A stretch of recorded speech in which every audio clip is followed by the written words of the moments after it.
Con esto ha quedado claro que por el cuarto mandamiento estamos obligados no solo a obedecer a nuestros padres, sino también a nuestros superiores, a los ancianos, a las autoridades eclesiásticas e incluso a las autoridades civiles. Pero ¿cómo debe ser nuestra obediencia al prójimo? El Catecismo de Trento nos lo explica en su punto 836. El amor de Dios depende del mismo Dios, porque Dios debe ser amado sobre todo por sí mismo, no por otro respeto. Pero la caridad del prójimo nace de Dios, y debe enderezarse a ella como a norma cierta. Porque si amamos a los padres, si obedecemos a los señores, si respetamos a los superiores en su dignidad, todo esto se debe hacer por Dios, que es su creador, que quiso presidiesen a los otros, y que por su ministerio gobierna y defiende a los demás hombres. Siendo pues Dios quien nos manda que reverenciemos a tales personas, en tanto lo debemos ejecutar, en cuanto el mismo Dios las hizo dignas de ese honor. De donde se sigue que la honra que tributamos a los padres, más bien la tributamos a Dios que a los hombres, pues tratando del respeto debido a los superiores, se dice así en San Mateo: El que os recibe, a mí me recibe. Y el apóstol en la epístola a los de Éfeso dice, enseñando a los sirvientes: Siervos, obedeced a vuestros señores temporales con temor y respeto, y con sencillo corazón como al mismo Cristo, no sirviéndolos solamente cuando tienen el ojo sobre vosotros, como si no pensaseis más que en complacer a los hombres, sino como siervos de Cristo que hacen de corazón la voluntad de Dios. Fin de cita. A lo mismo que los catecismos de la Iglesia Católica, nos exhorta San Ambrosio en su libro de la Penitencia, quien refutando la herejía de los novacianos afirma lo siguiente: ¿Quién venera más a Dios, el que obedece a sus mandamientos o el que los resiste? Dios mandó obedecer a sus ministros, y obedeciéndoles, solo a Dios damos el honor.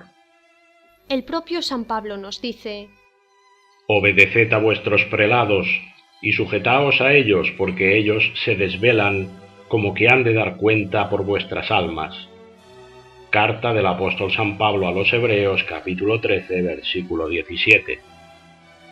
La obediencia es por tanto una necesidad y el principal de los mandamientos de nuestro Señor, y como hemos visto, no solo es necesaria la obediencia al Señor, sino también a nuestros superiores, a quienes Él mismo dotó de autoridad. Quien a vosotros os escucha, a mí me escucha, y quien a vosotros os rechaza, a mí me rechaza, y quien me rechaza a mí, rechaza al que me ha enviado. Evangelio según San Lucas, capítulo 10, versículo 16. Ahora bien, ¿estamos con esto afirmando que hay que obedecer en todo tiempo y lugar a Dios y a nuestros superiores? Sí, total y absolutamente, y quien afirme lo contrario miente. Sin embargo, sobre la obediencia que debemos a nuestros padres y superiores existe un pero, un único caso en el que no solo es legítima la desobediencia, sino que es un deber. Esto nos lo explica el Catecismo de Trento en el punto 6 de su introducción al cuarto mandamiento.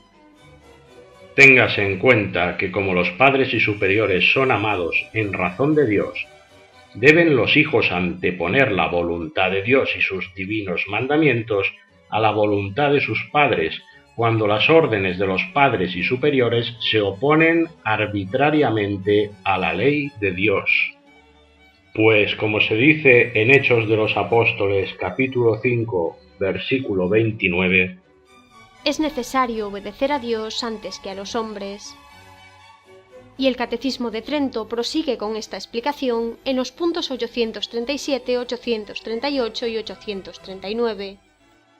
A esto se añade que a Dios no se da honor, piedad ni culto alguno digno de su grandeza, y para con él puede aumentarse infinitamente el amor. Por esto es necesario que nuestra caridad hacia Dios sea de día en día más ardiente, pues por mandamiento suyo le debemos amar de todo corazón, con toda el alma y con todas nuestras fuerzas. Pero la caridad con que amamos al prójimo tiene sus límites, pues manda el Señor que le amemos como a nosotros mismos, y si alguno excediere estos términos de manera que iguale en el amor a Dios y a los prójimos, comete una gravísima maldad. Como se dice en el Evangelio según San Lucas, capítulo 14, versículo 26, Si alguno viene a mí, dice el Señor, y no aborrece a su padre, madre, mujer, hijos, hermanos y hermanas, y hasta su vida misma, no puede ser mi discípulo.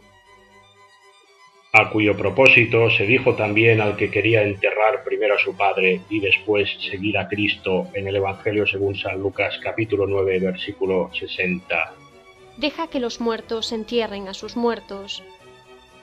Y la explicación más clara es la que hay en el Evangelio según San Mateo, capítulo 10, versículo 37. El que ama a su padre o a su madre más que a mí, no es digno de mí.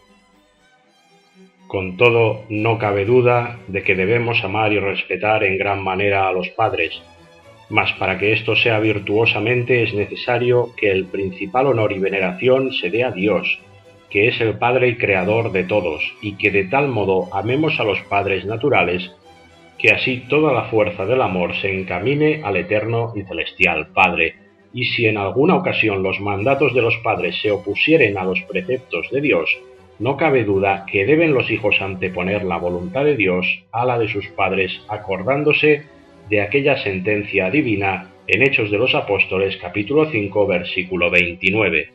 Antes es necesario obedecer a Dios que a los hombres. Hasta aquí las palabras del Catecismo de Trento. Con todo esto, vemos que el amor y por tanto la obediencia hacia Dios no tiene límites, pero el amor y la obediencia hacia el prójimo sí los tiene. Y en los puntos 853 y 854, el Catecismo de Trento añade: Y aunque los magistrados sean malos, no reverenciamos la perversidad o malicia, sino la autoridad divina que en ellos hay. Pero si acaso mandaran alguna cosa injusta y malvadamente, como en esto no obraban según la autoridad divina, sino según su propia injusticia y perversidad, entonces de ningún modo deberán ser obedecidos. Este límite aparece explícitamente recogido en la definición de los consejos evangélicos que se encuentra en el Catecismo Mayor de la Santa Iglesia Católica en su punto 515. ¿Cuáles son los consejos evangélicos? Los consejos evangélicos son pobreza voluntaria, castidad perpetua y obediencia en todo lo que no fuere pecado. A día de hoy, esa coletilla fue eliminada por lo menos de la mente de los fieles, y el desconocimiento general de la excepción que limita la obediencia al prójimo es empleado por Satanás para conseguir que pequen y traicionen al Señor, incluso aquellos que por su obediencia ciega nunca lo harían. Así, Satanás, en lugar de tentarles directamente, les envía falsos pastores herejes, que les ordenan a seguir sus herejías, y ellos los siguen ciegamente hasta el abismo si es necesario, sin darse cuenta de su error. ¿Están justificados por la obediencia? ¿Están exentos de pecado por haber obedecido? Obviamente no.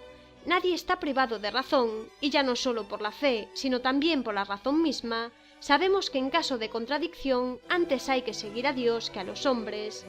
El mismísimo Santo Tomás de Aquino define la obediencia como oblación razonable firmada por voto de sujetar la propia voluntad a otro, por sujetarla a Dios y en orden a la perfección.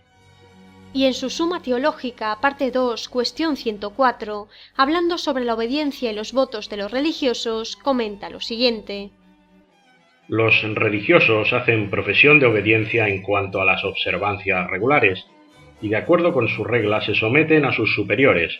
Por lo tanto, están obligados a obedecer solo en aquello que puede pertenecer a la vida regular. Tal es la obediencia suficiente para conseguir la salvación eterna. Mas si quieren obedecerles en otras materias, pertenecerá en este caso a un grado superior de perfección, siempre que no sean contrarias a Dios o contra la regla profesada, porque tal obediencia sería ilícita. Por lo tanto, no puede quedar duda alguna en esto. Aunque uno esté sujeto por voto de obediencia a un superior, este superior no puede obligarle a cometer una acción contraria a Dios o a la regla profesada, y si lo hace, el obedecer dicha orden ilícita implicaría consentir el pecado y por tanto traicionar a Dios y automáticamente hacerse reo del infierno. Y para los que todavía no quieren reconocer este límite marcado por el Señor, les pregunto: ¿saltarían por un precipicio si su superior se lo pidiese? pues aunque suene una locura, sería incluso más lícito y recomendable saltar por el precipicio cumpliendo una orden que consentir y cometer un pecado por obediencia.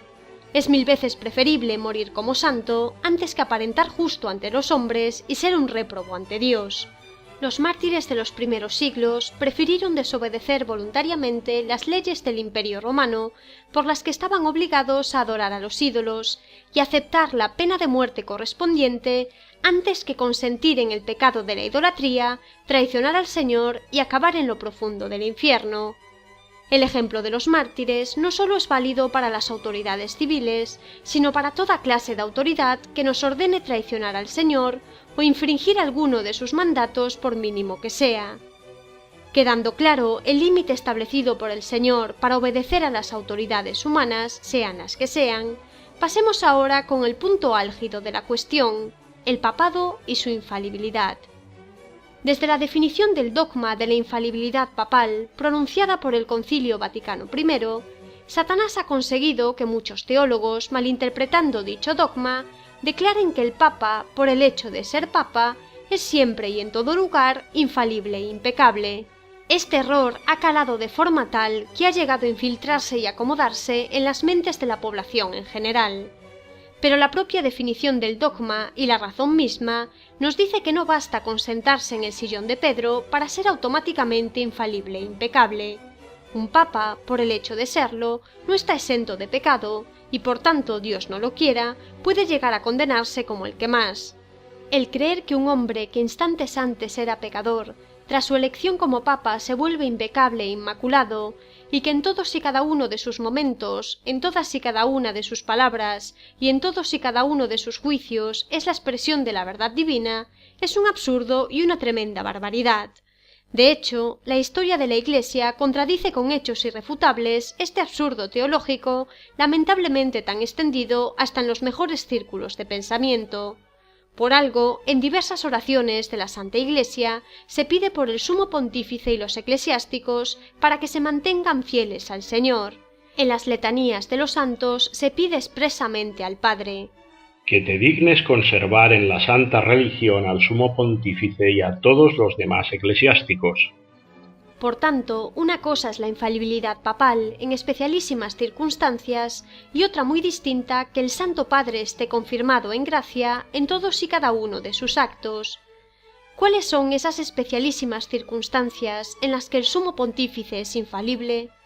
Para conocerlas, hemos de acudir a la propia definición del dogma de la infalibilidad papal, definido el 18 de julio de 1870 por su santidad el Papa Pío IX en estos términos: adhiriéndonos fielmente a la tradición recibida de los inicios de la fe cristiana, para gloria de Dios nuestro Salvador, exaltación de la religión católica y salvación del pueblo cristiano, con la aprobación del Sagrado Concilio, enseñamos y definimos como dogma divinamente revelado que el Romano Pontífice, cuando habla ex cátedra, esto es, cuando en el ejercicio de su oficio de pastor y maestro de todos los cristianos, en virtud de su suprema autoridad apostólica, define una doctrina de fe o costumbres como que debe ser sostenida por toda la Iglesia, posee, por la asistencia divina que le fue prometida en el bienaventurado Pedro,